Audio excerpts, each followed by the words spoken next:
नमस्कार। देश के रेल मंत्री श्री अश्विनी वैष्णव जी कार्यक्रम में देश के कोने कोने से जुड़े केंद्रीय मंत्रिमंडल के अन्य सदस्य, विभिन्न राज्यों के गवर्नर, मुख्यमंत्रीगण, राज्य मंत्रिमंडल के मंत्रीश्री, सांसदगण, विधायकगण, अन्य सभी महानुभाव और मेरे प्यारे भाइयों और बहनों, विकसित होने के लक्ष्य की तरफ कदम बढ़ा रहा भारत अपने अमृत काल के प्रारंभ में है। नई ऊर्जा है, नई प्रेरणा है, नए संकल्प है। इसी आलोक में आज भारतीय रेल के इतिहास में भी एक नए अध्याय की शुरुआत हो रही है। भारत के करीब 1300 प्रमुख रेलवे स्टेशन अब अमृत भारत रेलवे स्टेशन के तौर पर विकसित किए जाएंगे। उनका पुनर्विकास होगा, आधुनिकता के साथ होगा।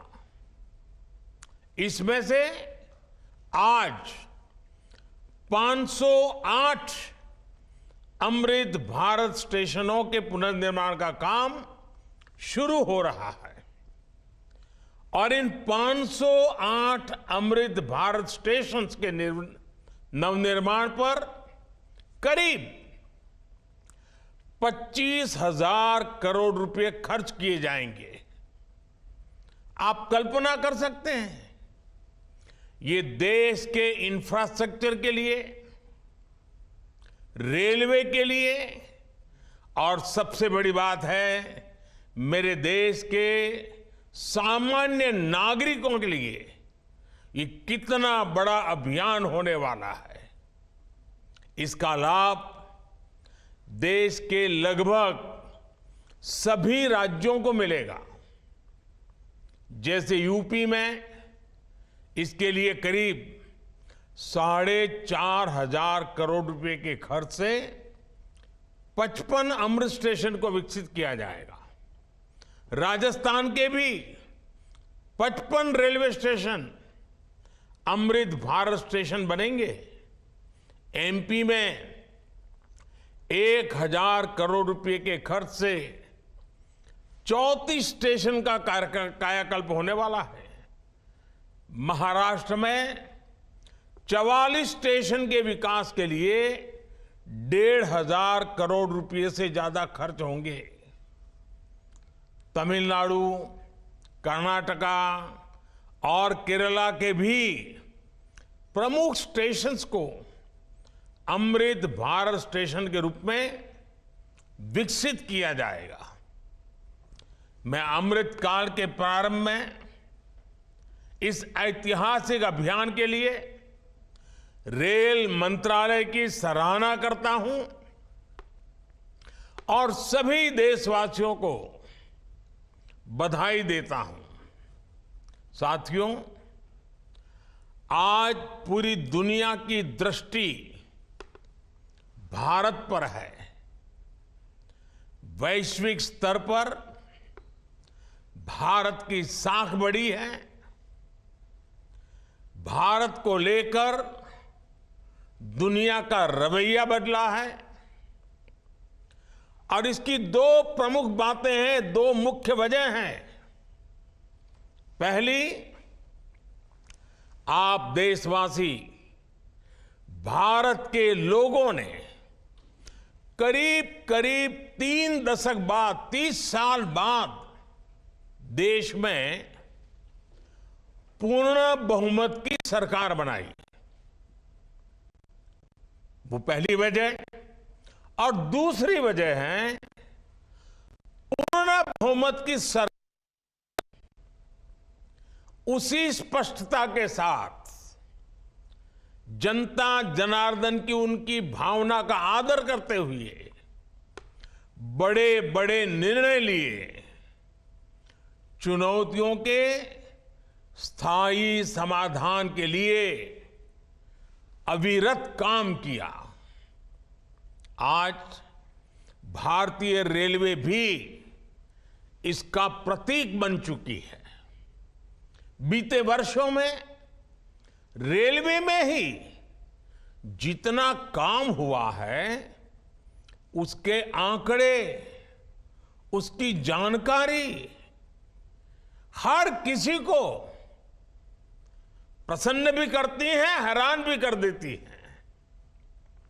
जैसे दुनिया में south Africa, Ukraine, Poland, UK और स्वीडन जैसे देशों में जितना रेल नेटवर्क है, उससे ज्यादा रेल ट्रैक हमारे देश में इन 9 वर्षों में बिछाए गए हैं। आप कल्पना करिए स्केल। साउथ कोरिया, न्यूजीलैंड और ऑस्ट्रेलिया जैसे देशों का जितना रेल नेटवर्क है, उससे ज्यादा ट्रैक भारत ने अकेले पिछले साल बनाए हैं। एक साल में भारत में आज आधुनिक ट्रेनों की संख्या भी तेजी से बढ़ रही है। आज देश का लक्ष्य है कि रेलवे की यात्रा हर यात्री के लिए, हर नागरिक के लिए सुलभ भी हो और सुखद भी हो। अब ट्रेन से लेकर स्टेशन तक आपको एक बेहतर, एक उम्दा से उम्दा एक्सपीरियंस देने का प्रयास है। प्लेटफॉर्म्स पर बैठने के लिए बेहतर सीटें लग रही हैं, अच्छे वेटिंग रूम बनाए जा रहे हैं। आज देश के हजारों रेलवे स्टेशनों पर मुफ्त वाईफाई की सुविधा है। हमने देखा है इस मुफ्त इंटरनेट का कितने ही युवाओं ने लाभ उठाया है। पढ़ाई करके वो अब बहुत कुछ अपने जीवन में सिद्धियां प्राप्त कर चुके हैं। साथियों, ये इतनी बड़ी सिद्धियां हैं, जिस प्रकार से रेलवे में काम हुआ है, किसी भी पीएम का मन कर जाएगा कि इनका जिक्र 15 अगस्त को लाल किले से करें। और जब 15 अगस्त सामने है तो मन बहुत ही लालायित होता है कि उसी दिन इसकी चर्चा करूं।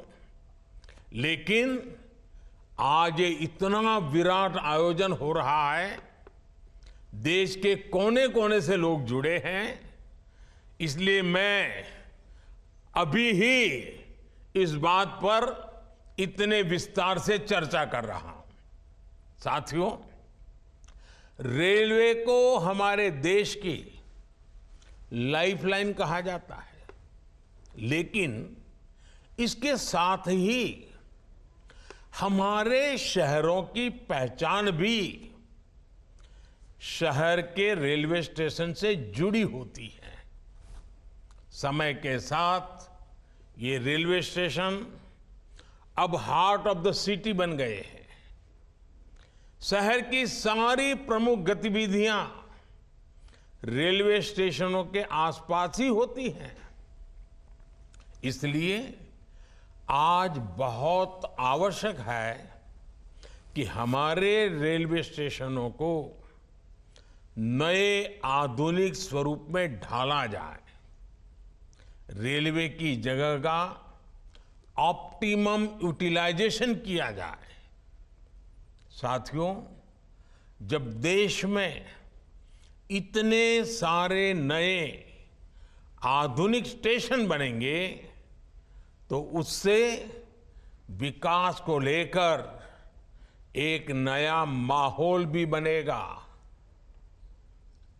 देसी विदेशी कोई भी पर्यटक जब ट्रेन से इन आधुनिक स्टेशनों पर पहुंचेगा तो राज्य की, आपके शहर की पहली तस्वीर उसे जरूर प्रभावित करेगी, वो यादगार बन जाती है। आधुनिक सेवाओं के कारण पर्यटन को बढ़ावा मिलेगा। स्टेशन के आसपास अच्छी व्यवस्थाएं होने से आर्थिक गतिविधियों को भी बढ़ावा मिलेगा। सरकार ने स्टेशनों को शहर और राज्यों की पहचान से जोड़ने के लिए वन स्टेशन वन प्रोडक्ट योजना भी शुरू की है। इससे पूरे इलाके के लोगों को, कामगारों और कारीगरों को फायदा होगा, साथ ही जिले की ब्रांडिंग भी होगी। साथियों, आजादी के अमृत काल में देश ने अपनी विरासत पर गर्व का भी संकल्प लिया है। ये अमृत रेलवे स्टेशन उसके भी प्रतीक बनेंगे, हमें गर्व से भर देंगे। इन स्टेशंस में देश की संस्कृति और स्थानीय विरासत की झलक दिखेगी। जैसे जयपुर रेलवे स्टेशन में हवा महल, आमेर फोर्ट जैसी राजस्थान की धरोहरों की झलक होगी। जम्मू कश्मीर का जम्मू तवी रेलवे स्टेशन प्रसिद्ध रघुनाथ मंदिर से प्रेरित होगा। नागालैंड के दिमापुर स्टेशन पर वहां की 16 जनजातियों की लोकल वास्तुकला दिखाई देगी। हर अमृत स्टेशन शहर की आधुनिक आकांक्षाओं और प्राचीन विरासत का प्रतीक बनेगा। देश के विभिन्न ऐतिहासिक स्थलों और तीर्थ स्थानों को जोड़ने के लिए इन दिनों देश में एक भारत गौरव यात्रा ट्रेन, भारत गौरव टूरिस्ट ट्रेन भी चल रही है। शायद आपके ध्यान में आया होगा, उसको भी मजबूती दी जा रही है। साथियों, किसी भी व्यवस्था को ट्रांसफॉर्म करने के लिए जरूरी होता है कि हम उसके पोटेंशियल को पहचानें। भारतीय रेल में तो ग्रोथ को रफ्तार देने का अपार पोटेंशियल है। इसी सोच के साथ बीते 9 वर्षों में हमने रेलवे में रिकॉर्ड इन्वेस्टमेंट किया है। इस साल के रेलवे को 2.5 लाख करोड़ रुपए से ज्यादा का बजट दिया गया है। ये बजट 2014 की तुलना में 5 गुना ज्यादा है। आज एक होलिस्टिक सोच के साथ रेलवे के समग्र विकास के लिए काम हो रहा है। इन 9 वर्षों में लोकोमोटिव्स उत्पादन में भी 9 गुना की वृद्धि हुई है।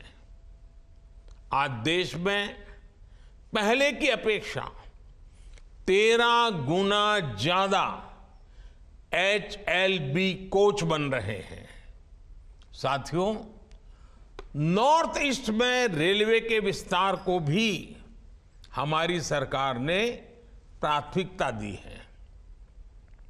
रेलवे लाइनों का दोहरीकरण हो, गेज परिवर्तन हो, इलेक्ट्रिफिकेशन हो, नए रूट्स का निर्माण हो, इस पर तेजी से काम किया जा रहा है। जल्द ही पूर्वोत्तर के सभी राज्यों की राजधानियां रेलवे नेटवर्क से जुड़ जाएगी। नागालैंड में 100 साल बाद दूसरा रेलवे स्टेशन बना है। नॉर्थ ईस्ट में नई रेल लाइनों की कमीशनिंग भी पहले के मुकाबले 3 गुना ज्यादा हो रही है। साथियों, पिछले 9 वर्षों में 2200 किलोमीटर डेडिकेटेड फ्रेट कॉरिडोर भी बनाए गए हैं। इसकी वजह से माल गाड़ियों के ट्रेवल टाइम में काफी कमी आई है। दिल्ली एनसीआर से वेस्टर्न पोर्ट तक, चाहे गुजरात के समुद्री तट हो या महाराष्ट्र का समुद्री तट हो, पहले से जो सामान ट्रेन से पहुंचाने में एवरेज औसतन 72 घंटे लगते थे, आज वही लगेज, वही सामान, वही गुड्स 24 घंटे में पहुंच जाता है। ऐसे ही दूसरे रूट्स पर भी टाइम में 40% की कमी आई है। ट्रैवल टाइम में कमी आने का मतलब है कि मालगाड़ियों की गति बढ़ी है और सामान भी अब ज्यादा तेजी से पहुंच रहा है। इसका बड़ा लाभ हमारे उद्यमियों, कारोबारियों और खास करके हमारे किसान भाई बहनों को हो रहा है। हमारी फल सब्जियां अब ज्यादा तेजी से देश के एक कोने से दूसरे कोने तक जा रही है। जब देश में इस तरह का ट्रांसपोर्टेशन तेज होगा तो उतनी ही तेजी से भारत के जो उत्पाद है, हमारे छोटे मोटे कारीगर, हमारे लघु उद्योग जो कुछ भी उत्पादन करते हैं, वो सामान विश्व बाजार में भी तेजी से पहुंचेगा। साथियों, आप सभी ने देखा है कि पहले रेलवे ओवरब्रिज का कम होने के कारण कितनी दिक्कतें आती थी। 2014 से पहले देश में 6000 से भी कम रेलवे ओवरब्रिज और अंडरब्रिज थे। आज ओवरब्रिज और अंडरब्रिज की ये संख्या 10,000 से ज्यादा हो गई है। देश में बड़ी लाइन पर मानव रहित क्रॉसिंग की संख्या भी 0 हो चुकी है। रेलवे और रेलवे प्लेटफॉर्म पर यात्री सुविधाओं के निर्माण में आज बुजुर्गों की, दिव्यांगजनों की जरूरतों का विशेष ध्यान रखा जा रहा है। साथियों, हमारा जोर भारतीय रेलवे को आधुनिक बनाने के साथ ही पर्यावरण फ्रेंडली बनाने पर भी है। बहुत जल्द भारत के 100% रेल ट्रैक्स इलेक्ट्रिफाइड होने जा रहे हैं। यानी कुछ ही वर्षों में भारत की सारी ट्रेनें सिर्फ बिजली से चला करेगी। इससे पर्यावरण की कितनी बड़ी मदद होगी, आप अंदाजा लगा सकते हैं। 9 वर्षों में सोलर पैनल से बिजली बनाने वाले रेलवे स्टेशनों की संख्या भी 1200 से ज्यादा हो गई है। लक्ष्य यही है कि आने वाले समय में सभी स्टेशन ग्रीन एनर्जी बनाएं। हमारी ट्रेनों के करीब करीब 70,000 डिब्बे, 70,000 कोचेज में एलईडी लाइट्स लगाई जा चुकी हैं। ट्रेनों में बायो टॉयलेट्स की संख्या भी 2014 के मुकाबले अब 28 गुना ज्यादा हो गई है। ये जितने अमृत स्टेशन बनेंगे, ये भी ग्रीन बिल्डिंग्स के मानकों को पूरा करेंगे। 2030 तक भारत एक ऐसा देश होगा जिसकी रेलवे नेट जीरो एमिशन पर चलेगी। साथियों, रेल ने दशकों से हमें अपनों से मिलने का बहुत बड़ा अभियान चलाया है, काम किया है। एक प्रकार से देश को जोड़ने का भी काम किया है। अब ये हमारी जिम्मेदारी है कि हम रेल को एक बेहतर पहचान और आधुनिक भविष्य से जोड़ें और रेल की रक्षा, व्यवस्थाओं की रक्षा, सुविधाओं की रक्षा, स्वच्छता की रक्षा, एक नागरिक के नाते उस कर्तव्य को हमें निभाना। अमृतकाल कर्तव्य काल भी है। लेकिन साथियों, कुछ बातें जब हम देखते हैं तो मन को पीड़ा भी होती है। दुर्भाग्य से हमारे देश में विपक्ष का एक धड़ा आज भी पुराने ढर्रे पर चल रहा है। वो आज भी खुद तो कुछ करेंगे नहीं और किसी को करने भी न देंगे, न काम करेंगे न करने देंगे। ये रवैये पर अड़े हुए हैं। देश ने आज की और भविष्य की जरूरतों की चिंता करते हुए संसद की आधुनिक इमारत बनवाई। संसद देश के लोकतंत्र की प्रतीक होती है। उसमें पक्ष विपक्ष सबका प्रतिनिधित्व होता है। लेकिन विपक्ष के इस धड़े ने संसद की नई इमारत का भी विरोध किया। हमने कर्तव्य पथ का विकास किया तो उसका भी विरोध किया गया। इन लोगों ने 70 साल तक देश के वीर शहीदों के लिए वॉर मेमोरियल तक नहीं बनाया। जब हमने नेशनल वॉर मेमोरियल बनाया, उसका निर्माण किया, तो इसकी भी सरेआम आलोचना करते उनको शर्म नहीं आई। सरदार वल्लभ भाई पटेल का स्टैच्यू ऑफ यूनिटी आज दुनिया की सबसे बड़ी मूर्ति है। हर हिंदुस्तानी को गर्व होता है। और कुछ राजनीतिक दल चुनाव के समय तो सरदार साहब को याद कर लेते हैं, लेकिन आज तक इनका एक भी बड़ा नेता स्टैच्यू ऑफ यूनिटी में जाकर के सरदार साहब की इस भव्य प्रतिमा के न दर्शन किए न उन्हें नमन किया है।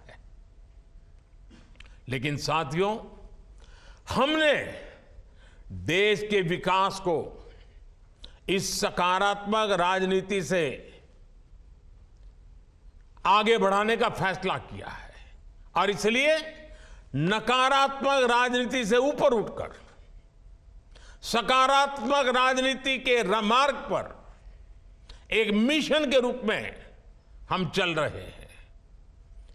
किस राज्य में किसकी सरकार है, कहां किसका वोट बैंक है, इस सब से ऊपर उठकर हम पूरे देश में विकास को सर्वोच्च प्राथमिकता दे रहे हैं। सबका साथ सबका विकास, ये धरती पर चरितार्थ करने के लिए जी जान से जुटे हैं। साथियों, पिछले वर्षों में रेलवे युवाओं को जॉब देने का भी बहुत बड़ा जरिया बनी है। करीब 1.5 लाख से ज्यादा युवाओं को अकेले रेलवे में पक्की नौकरी मिली है। इसी तरह इंफ्रास्ट्रक्चर पर लाखों करोड़ के निवेश से लाखों युवाओं को रोजगार मिल रहा है। इस समय केंद्र सरकार 10 लाख युवाओं को नौकरी देने का अभियान भी चला रही है। रोजगार मेलों में लगातार युवाओं को नियुक्ति पत्र मिल रहे हैं। ये बदलते भारत की वो तस्वीर है जिसमें विकास युवाओं को नए अवसर दे रहा है और युवा विकास को नए पंख लगा रहे हैं। साथियों, आज इस कार्यक्रम में बहुत सारे स्वतंत्रता सेना भी हमें आशीर्वाद देने के लिए उपस्थित है। कई पद्म सम्मान प्राप्त महानुभाव भी इस कार्यक्रम की शोभा बढ़ा रहे हैं। हर भारतीय के लिए अगस्त महीना बहुत विशेष महीना होता है। ये महीना क्रांति का महीना है, कृतज्ञता का महीना है, कर्तव्य भावना का माह है। अगस्त में कितने ही ऐतिहासिक दिवस आते हैं जिन्होंने भारत के इतिहास को नई दिशा दी और आज भी हमें प्रेरित करते हैं। कल 7 अगस्त को पूरा देश स्वदेशी आंदोलन को समर्पित नेशनल हैंडलूम डे मनाएगा। 7 अगस्त की ये तारीख हर भारतीय के लिए वोकल फॉर लोकल होने के संकल्प को दोहराने का दिन है। कुछ ही दिनों बाद गणेश चतुर्थी का पवित्र पर्व भी आने वाला है। हमें अभी से इको फ्रेंडली गणेश चतुर्थी की तरफ जाना है। हम कोशिश करें कि गणपति बप्पा की प्रतिमाएं इको फ्रेंडली मटेरियल्स की बनी हो। ये वर्ष हमारे स्थानीय कारीगरों, हमारे हस्तशिल्पियों और हमारे छोटे उद्यमियों के बनाए उत्पादों को खरीदने की प्रेरणा देता है। साथियों, 7 तारीख के एक दिन बाद 9 अगस्त आ रही है। 9 अगस्त वो तारीख है जब ऐतिहासिक फिट इंडिया मूवमेंट की शुरुआत हुई थी। महात्मा गांधी ने मंत्र दिया था और क्विट इंडिया मूवमेंट ने स्वतंत्रता की तरफ भारत के कदमों में नई ऊर्जा पैदा कर दी थी। इसी से प्रेरित होकर आज पूरा देश हर बुराई के लिए कह रहा है क्विट इंडिया। चारों तरफ एक ही गूंज है, करप्शन क्विट इंडिया, यानी भ्रष्टाचार इंडिया छोड़ो। डायनेस्टी क्विट इंडिया, यानी परिवारवाद इंडिया छोड़ो। अपीजमेंट क्विट इंडिया, यानी तुष्टीकरण इंडिया छोड़ो। साथियों, उसके बाद 15 अगस्त की पूर्व संध्या 14 अगस्त का विभाजन विभीषिका स्मरण दिवस, जब मां भारती के 2 टुकड़े हो गए थे। एक ऐसा दिन है जो हर भारतीय की आंखों को नम कर देता है। ये उन अनगिनत लोगों को याद करने का दिन है जिन्होंने भारत के बंटवारे की बड़ी कीमत चुकाई। ये उन परिवारों के प्रति एकजुटता को दिखाने का जिन्होंने अपना सब कुछ खो दिया और फिर भी साहस के साथ मां भारती के लिए अपनी श्रद्धा को लेते हुए जीवन को पटरी पर लेने के लिए जूझते रहे। आज ये अपने परिवार, अपने देश के हित में, देश के विकास में महत्वपूर्ण योगदान दे रहे हैं। और साथियों, 14 अगस्त विभाजन विभीषिका दिवस, मां भारती के टुकड़ों का वो दिन हमें भविष्य में मां भारती को एक रखने की जिम्मेवारी भी देता है। अब इस देश को किसी भी तरह से कोई नुकसान न हो पाए, ये संकल्प करने का समय भी ये विभाजन विभीषिका दिवस 14 अगस्त है। साथियों, देश का हर बच्चा, बुजुर्ग, सब कोई 15 अगस्त का इंतजार करता है। और हमारा 15 अगस्त, हमारा स्वतंत्रता दिवस, हमारे तिरंगे और हमारे राष्ट्र की प्रगति के प्रति हमारी प्रतिबद्धता को दोहराने का समय है। पिछले साल की तरह ही इस बार भी हमें हर घर तिरंगा फहराना है।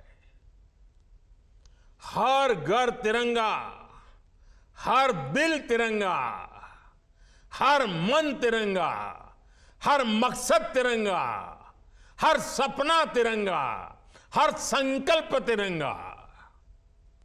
मैं देख रहा हूं कि अनेक साथी आजकल सोशल मीडिया पर अपनी तिरंगे वाली डीपी अपडेट कर रहे हैं। हर घर तिरंगा के उद्घोष के साथ फ्लैग मार्च भी निकाल रहे हैं। मैं आज सभी देशवासियों से, विशेष रूप से युवाओं को, हर घर तिरंगे इस आंदोलन से जुड़ने का और इसका प्रचार प्रसार करने का भी आग्रह करता हूं। साथियों, लंबे समय तक हमारे देश के लोग यही सोचते थे कि वो जो टैक्स चुका रहे हैं उसका कोई मतलब नहीं है। उन्हें लगता था कि उनकी मेहनत से कमाए हुए पैसों को भ्रष्टाचार में उड़ा दिया जाएगा। लेकिन हमारी सरकार ने इस धारणा को बदल दिया। आज लोगों को महसूस होता है कि उनके पैसे का पाई पाई का उपयोग राष्ट्र के निर्माण में हो रहा है। सुविधाएं बढ़ रही हैं, ईज ऑफ लिविंग बढ़ रही है। जो मुसीबतें आपको झेलनी पड़ी वो आपके बच्चों को झेलनी न पड़े, उसके लिए दिन रात काम हो रहा है। इसका परिणाम ये है कि टैक्स भरने वाले लोगों की विकास के प्रति एक विश्वास बढ़ा है और उसके कारण टैक्स देने वालों की संख्या भी बढ़ रही है। एक समय था जब देश में 2 लाख रुपए की इनकम पर टैक्स लग जाता था। आज ये मोदी की गारंटी देखिए, आज 7 लाख रुपए तक की इनकम पर कोई टैक्स नहीं लगता। इसके बावजूद देश में जमा होने वाली इनकम टैक्स की राशि भी लगातार बढ़ रही है, जो विकास के काम आ रही है। इसका स्पष्ट संदेश है कि देश में मध्यम वर्ग का दायरा लगातार बढ़ रहा है। अभी 5 दिन पहले ही इनकम टैक्स रिटर्न भरने की आखिरी तारीख गुजरी है। इस साल हमने देखा है कि इनकम टैक्स रिटर्न भरने वालों की संख्या 16% बढ़ी है। ये दिखाता है कि लोगों का देश की सरकार पर देश में हो रहे नवनिर्माण पर और विकास की कितनी जरूरत है इस बात पर भरोसा कितना बढ़ रहा है। लोग आज देख रहे हैं कि देश में किस तरह रेलवे का कायाकल्प हो रहा है, मेट्रो का विस्तार हो रहा है। लोग आज देख रहे हैं कि देश में किस तरह एक के बाद एक नए एक्सप्रेसवे बनाए जा रहे हैं।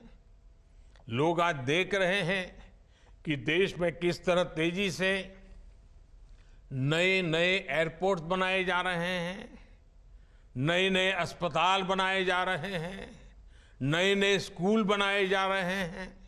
जब लोग इस तरह का बदलाव देखते हैं तो ये एहसास और मजबूत होता है कि उनके पैसे से नए भारत का निर्माण हो रहा है। आपके बच्चों के उज्जवल भविष्य की गारंटी इन सब कामों में गारंटी है। हमें इस विश्वास को दिनों दिन और मजबूत करना है।